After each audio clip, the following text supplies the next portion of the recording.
제가 21년 동안 21번 컨퍼런스를 했는데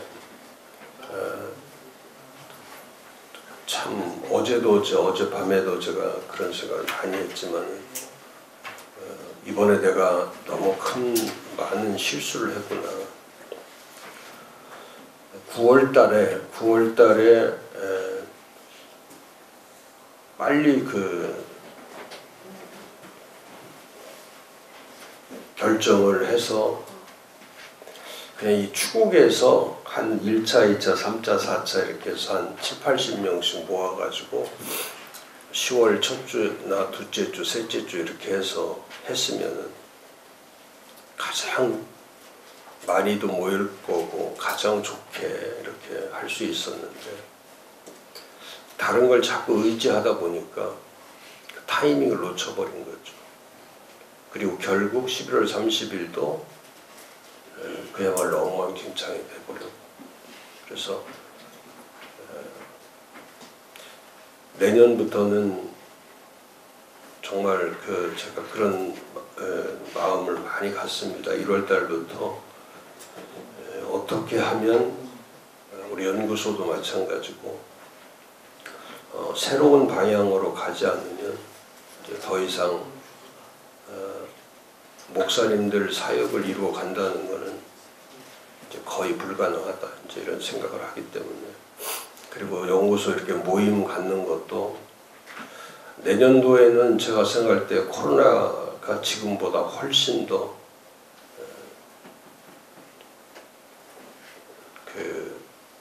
후유증이 크게 나타나려고 생각을 해서 올해는 후유증이 나타나는 게 아니라 그냥 이 코로나 팬데믹에 끌려가는 거죠. 지금 어찌 할 수가 없습니다. 오늘도 우리가 점심 식사도 할 수 없을 정도로 그 상황이 이렇게 되고 또 참석하시는 분들도 목사님들도 모이는 걸 기피하니까 그렇다고 제가 항상 모이라고 어떻게 얘기할 수도 없는 거예요. 그래서 저도 극단의 조치를 이번 겨울방학 지나서 깊이 생각해서 이제는 살기 위해서는 다른 길을 찾는 것이 훨씬 더 빠르겠다 이제 그런 생각을 합니다. 그래서 어차피 100세까지 살아야 되는데 지금부터는 결정하면은 100세까지 할 수 있는 일을 해야지 중간에 갈등하는 일을 했다가는 100세 가기 전에 이번에도 제가 충격을 너무 받아가지고 온 입안에 이들이 막 잇몸이 약한 데다가 그러니까 막 다 들쑤셔가지고 뭐를 먹을 수도 없고 아파가지고 움직이지도 못하고 또 몸에 막 뭐야 이렇게 피부에 아픈 게 뭐라 그러지? 대상포진 같은 비스무리한 거, 그 대상포진은 아니고 대상포진의 변종 바이러스 막 살까지 아프고 막 이런 상황 가운데서 하나하나 해 나간다고 하는 자체가 정말 우리 영모 클났으니까 제가 이런 말을 좀 드리고 싶습니다. 그래서 힘내십시오. 예, 힘도 내야 하지만 박수를 격려하고 하시죠.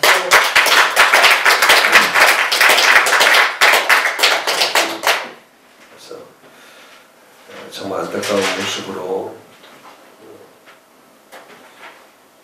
어찌할 수 없는 상황 그런 줄 아시고 지금 중요한 거 안 할 수도 없고 2021년 목회는 제가 컨퍼런스에도 약간 말씀을 드렸지만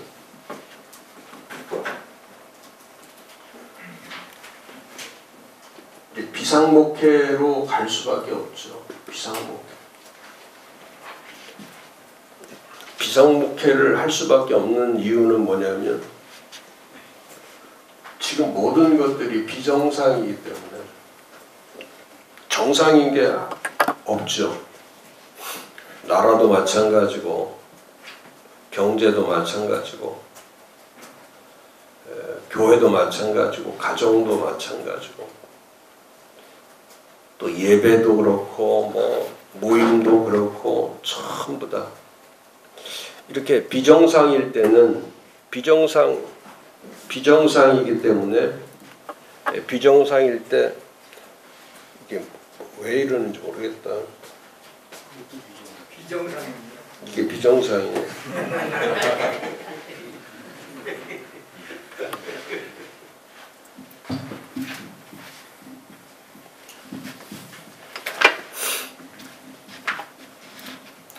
그래서 이 비정상적인 목회가 이루어질 때는 이대로 일반적인 목회를 해서는 안 되죠.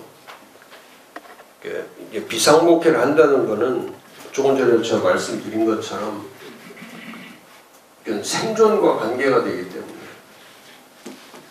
이게 생존의 문제와 직결되기 때문에 그러니까 생존도 해야 되고 일단 교회가 살아야 되잖아요.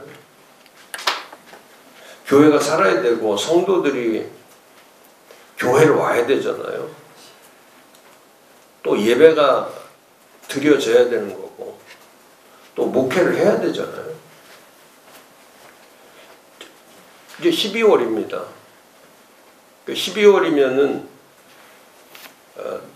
그냥 이대로 가면은 1월달, 2월달도 정말 엄청난 데미지가 온단 말이죠.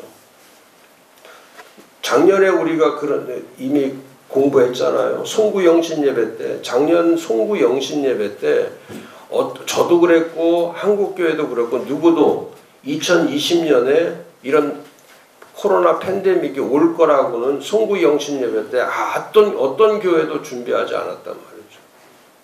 만약에 송구영신 예배 때 2020년에는 엄청난 위기가 올 거니까 이번 송구영신 예배부터 결단해서 준비하고 영적 전투를 하면서 싸워서 이기는 2020년이 되십시오. 이렇게 송구영신 예배에서 결단하고 가는 교회가 있었다면은 뭐 2020년에 고민할 거 하나도 없죠. 근데 2020년에 한국교회는 어느 한 교회도 어느 목사도 그런 메시지도 낸 적도 없고 또 그런 기도도 한 적도 없고 아무것도 하지 않았죠. 그리고 덜커덕 제가 1월 셋째 주 강의 시작할 때 이미 우한 폐렴이 시작될 때 한국에는 아직 그 바이러스가 들어오기도 전에 제가 1월 셋째 주부터 시작한 것이 한국에 엄청난 이 바이러스 위기가 온다. 그리고 이 위기는 그냥 2, 3개월에 금방 끝나는 것이 아니라 이거는 오랜 기간 동안에 간다. 그래서 부활절을 계기로 해서 그래서 올해 부활절을 저는 가장 중요한 그 시기로 본 거죠. 근데 아시다시피 한국교회가 전체가 셧다운 돼가지고 부활절 예배도 제대로 못 드리고 지금까지도 예배든지 교회든지 모든 사역이 똑같아졌습니다. 2월달이나 3월달이나 4월달이나 오늘이나 똑같아지고 지금은 뭐 더 위기 가운데 3차가 아니라 이제 3차, 4차, 5차 계속 이제 갈 수밖에 없는 그런 팬데믹 상황 가운데 오게 된 거죠. 이럴 때에 과연 12월 달에 우리가 뭘 해야 되는가? 저는 이제 그게 가장 중요하다. 12월 달에 생존하기 위해서 해야 될 거는 지금부터는 새로운 이 비상목회라는 것은 어떤 위기가 닥쳤을 때에 그 위기를 극복해 나갈 수 있는 선제적 대안과 대책을 찾는 거거든요. 선제적 대안과 대책. 제가 1월 셋째 주에 선제적 대안과 대책을 찾는 것 중에 하나가 뭐냐면 메시지가 정확해야 된다. 그때 제가 가장 강조했던 게 메시지예요. 메시지가 강조해요. 다르게 전해져야 된다. 그리고 이건 예배의 문제를 다룰 것이 아니라 교회의 본질 문제를 다뤄야 된다. 그게 지금도 저는 변함이 없습니다. 그런데 그 소리를 그렇게 깊게 듣는 분들이 많지 않았어요. 지금도 마찬가지입니다. 제가 아무리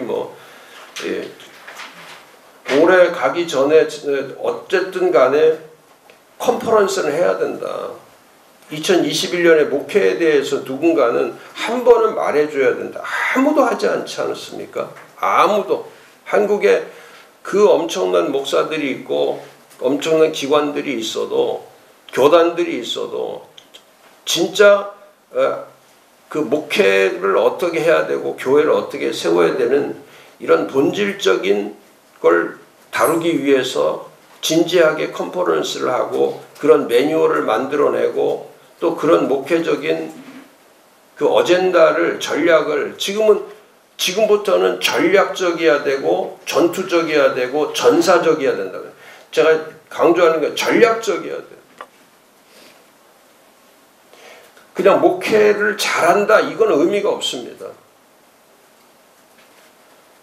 예배를 잘 드린다 그거는 별로 저는 의미가 없습니다.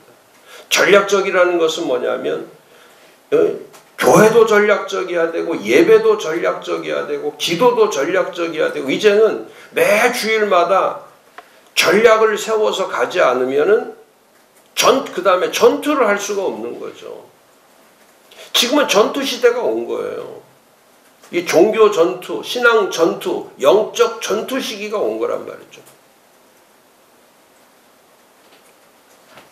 그리고 지금부터는 명심하셔야 될 것이 뭐냐면 이제 실력 좋은 목사 인정받지 못합니다. 재능 있는 목사 인정받지 못해요. 행정력이 뛰어난 사람 인정받지 못합니다. 컴퓨터를 잘하는 사람 인정받지 못해요.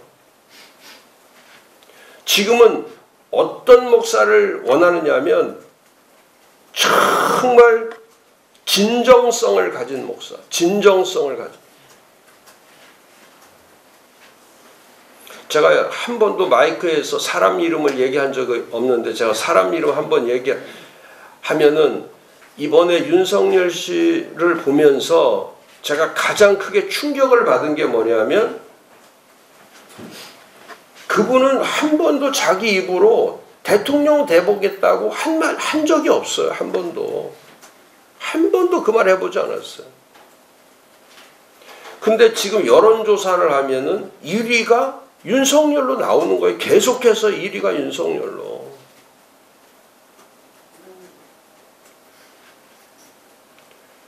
매일 마이크 들고 떠들고 있는 2위, 3위들이 하고 있는 그런 걸 하나도 말 한마디 안 하고 가만히 있어도 여론들이 만들어지는 것이 그게 뭐냐면 그게 진정성이에요. 진정성.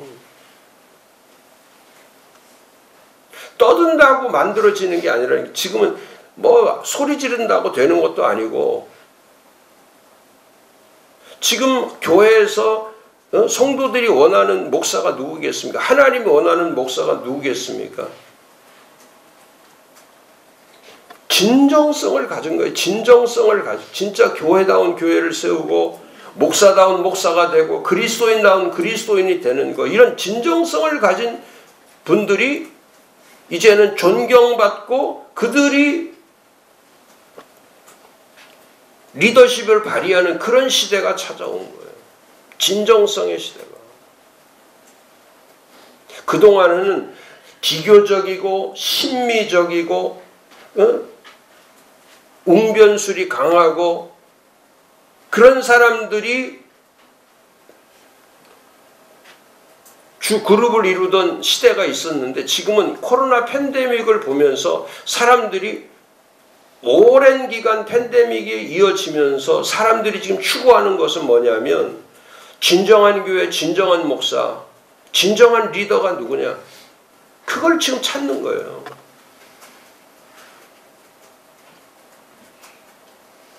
그래서 지금은 유튜브 이런 데 들어가서 사람들이 매력을 느끼고 그런 시기가 아닙니다. 지금 이들이 필요로 하는 거는 뭐냐면 삶의 현장을 원하는 거예요. 삶의 현장. 그래서 교회가 저는 12월 달에 작년 12월 달 송구 영신 예배를 실패했기 때문에 그 실패를 인정해야 돼. 우리가 영적인 감각, 영적인 이 선제성, 그 영적인 미래 지향성을 잃어버렸기 때문에 저도 그걸 몰랐고 위기는 올 거다. 막연한 위기는 알고 있었지만은 이게 이렇게 직격탄을 맞는 초토화가 되는 이런 막장으로 가는 이런 시기가 올 줄은 저도 예측하지 못했단 말이죠. 근데 지금은 저는 예측할 수가 있어요. 이 비상목회 체제로 가야 된다는 게 지금은 교인들도 말하지 않아도 전부 지금 생각하고 있는 것이 뭐냐면 이대로 살면 안 된다는 거예요. 이대로 살다가는 정말로 숨 쉬고 다 죽는다. 이게 다 인식된 거 아닙니까? 그래서 제가 하는 것이 이걸 만들어낸 이유가 그겁니다. 교회사랑 예배 회복주의를 이걸 할 수밖에 없는 이유는 뭐냐면 저는 한 가지예요. 기도하자는 거예요. 기도하자는 거예요. 그러니까 기도로 준비하지 않으면 기도가 준비되지 않으면 기도의 목적은 전적인 하나님을 의지하는 거예요. 전적으로 하나님을 의지하고 전적으로 하나님 앞에 맡기지 않고는 우리가 약간의 아이디어나 약간의 생각을 바꾼다고 해서 교회 생태계 자체가 바뀌느냐? 절대 그렇지 않다는 거예요. 그래서 내년 1년 동안은 여기 있는 것처럼 뒤에 제가 했잖아요. 성도가 성도를 위한 동역자 기도. 이 기도에 기도하는 교회, 기도하는 성도, 기도하는 사역이 그냥 일반적 기도가 아니에요. 이게 뭐 이름을 붙여서 기도하는 것이 아니라 그 뒤에 보면 제가 써놓은 것처럼 이 상대방을 살려내는 거예요. 상대방. 이제 나를 위해서 가진 기도에서 우리가 모여서 교회 공동 기도 제목을 놓고 기도하던 기도에서 이제는 어떻게 하면 사람을 살려낼까? 나도 살고 당신도 살고 모두가 살 수 있는 길이 뭐냐? 그거는 기도로 하나 되게 하는 거예요. 기도로 하나 되게. 그래서 그 기도로 하나 되는 운동을 일으키기 위해서 이번 주부터 이걸 나눠주라는 거예요. 이걸 이번 주부터 나눠줘서 1월 3일까지 한 사람당, 이거는 정할 필요 없어요. 목사님이 딱 나눠주고 본인이 나는 저분을 위해서 저 성도를 위해서 기도하고 또 나는 내 자녀들, 여기다 자녀 이름도 쓰셔야 돼. 자녀들 이름도. 왜? 자녀, 성도, 자녀.